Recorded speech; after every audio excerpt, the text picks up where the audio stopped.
के साइंस के जो क्वेश्चन 2022 में पूछे गए थे डीएलएड फोर्थ सेमेस्टर के लिए, तो डीएलएड फोर्थ सेमेस्टर का जो 2022 का पेपर है, इसको हम सॉल्व करा रहे हैं, जो अति लघुत्तरी प्रश्न और बहुकल्पी प्रश्न को। पहला क्वेश्चन है, प्राकृतिक वर्ण द्वारा जातियों का उद्भव नामक पुस्तक के लेखक कौन है? ऑप्शन ए है लैमार्क हैं, ऑप्शन बी है Darwin, option C Hugo de Vries, option D है टॉन्सले। इसका जो ब वाला राइट आंसर होगा, इसके राइट आंसर होंगे डार्विन। यानी प्राकृतिक वर्ण का सिद्धांत, जातियों का उद्भव का विकास, जो पुस्तक लेखक थे वो थे डार्विन। विश्व एड्स दिवस मनाया जाता है, कब मनाया जाता है? तो 1 दिसंबर को विश्व एड्स दिवस मनाया जाता है।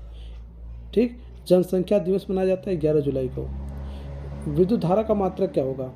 देखिए, कूलाम किसका मात्रक है? आवेश का मात्रक। आवेश का मात्रक क्या होगा? कूलाम। विभव का मात्रक क्या होगा? वोल्ट। समय का मात्रक सेकंड होगा। विद्युत धारा का मात्रक क्या होगा? एम्पियर। चुंबकीय पदार्थ हैं, अगर चुंबकीय पदार्थ की बात करें, लौह चुंबकीय में निकिल भी है, लोहा भी है, कोबाल्ट भी है, ठीक, सोना भी है, सब क्या है? चुंबकीय पदार्थ हैं। लेकिन यहाँ आप क्वेश्चन सही नहीं दिया गया है, ठीक। तो राइट आंसर को देखा जाए निकिल में, लोहा में, कोबाल्ट में, तो यह क्वेश्चन क्लियर नहीं है। इसमें निकिल भी सही है, लोहा भी सही है, कोबाल्ट भी सही है, लेकिन यहाँ अगर बेस्ट आंसर देखा जाए तो राइट आंसर बनेगा कोबाल्ट।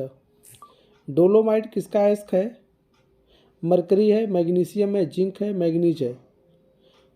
मरकरी का मुख्य अयस्क क्या होगा? मैग्नीशियम का मुख्य अयस्क क्या होगा?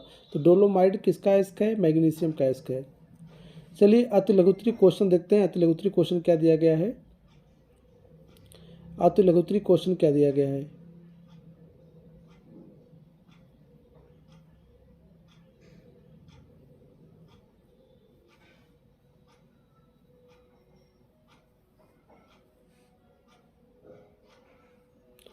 आवेश का मात्रक क्या होगा? आवेश का मात्रक क्या होता है? कूलाम होता है।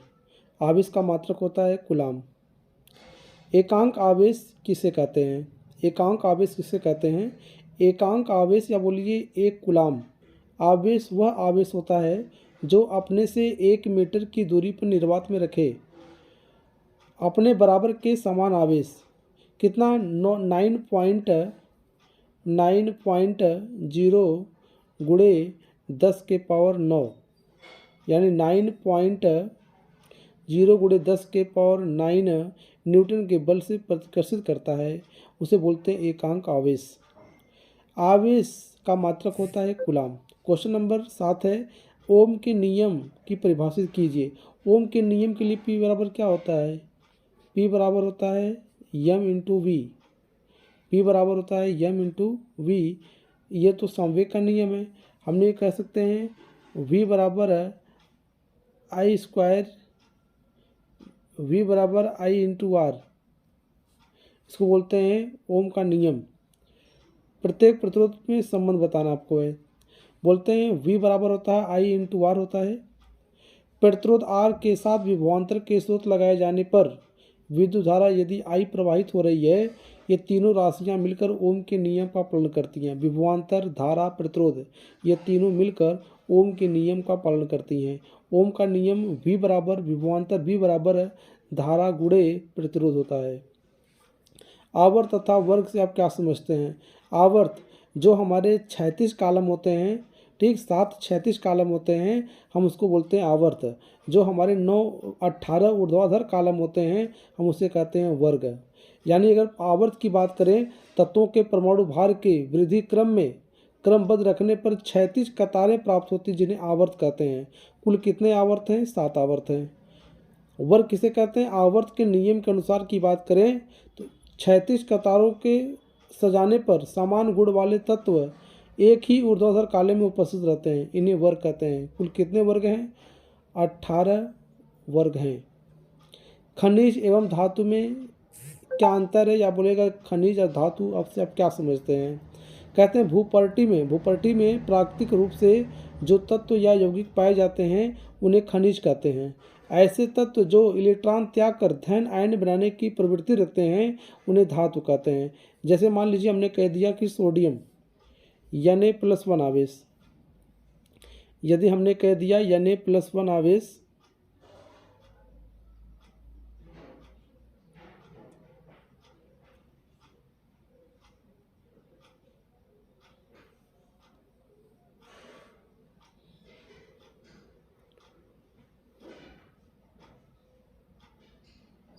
हमने कह दिया Na+1 आवेश, यह सोडियम+1 आवेश, ये क्या है, धातु है। हमने कह दिया मैग्नीशियम+2 आवेश, ये भी क्या धातु है।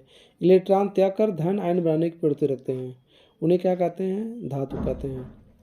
अगर अधातु पूछे क्या है, बोलेंगे वे तत्व जो इलेक्ट्रॉन ग्रहण करके ऋण आयन बनाने की प्रवृत्ति रखते हैं, उन्हें अधातु कहते हैं। एलिसा परीक्षण क्या है, एलिसा टेस्ट कब कराया जाता है, एड्स का जांच के लिए करने के लिए, परीक्षण करने के लिए एलिसा टेस्ट कराते हैं। एलिसा टेस्ट बोलते हैं डायरेक्ट एलिसा तकनीकी एक परीक्षण है जिसमें एक एंजाइम लेबल एंटीबॉडीज का उपयोग करके सॉल्यूशन घोल में उपस्थित एनालाइट से बाइंड होने के लिए करते हैं। एक बार बाइंड होने पर एंजाइम लेबल एंटीबॉडी रंग बदलने के लिए सबस्ट्रैक्ट के साथ रिजेक्ट कर सकती है, जो एनालाइट की मात्रा का पता करने में सहायक होती है। यानी कि एड्स की जांच करने के लिए, परीक्षण करने के लिए एलिसा टेस्ट करते हैं।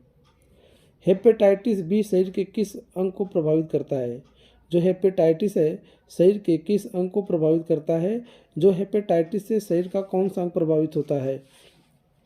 बहुत ही बेहतरीन क्वेश्चन पूछा गया है। क्वेश्चन है कि हेपेटाइटिस बी शरीर के किस अंग को प्रभावित करता है, तो हेपेटाइटिस जो होता है लीवर को प्रभावित करता है, इसको बोलते हैं पीलिया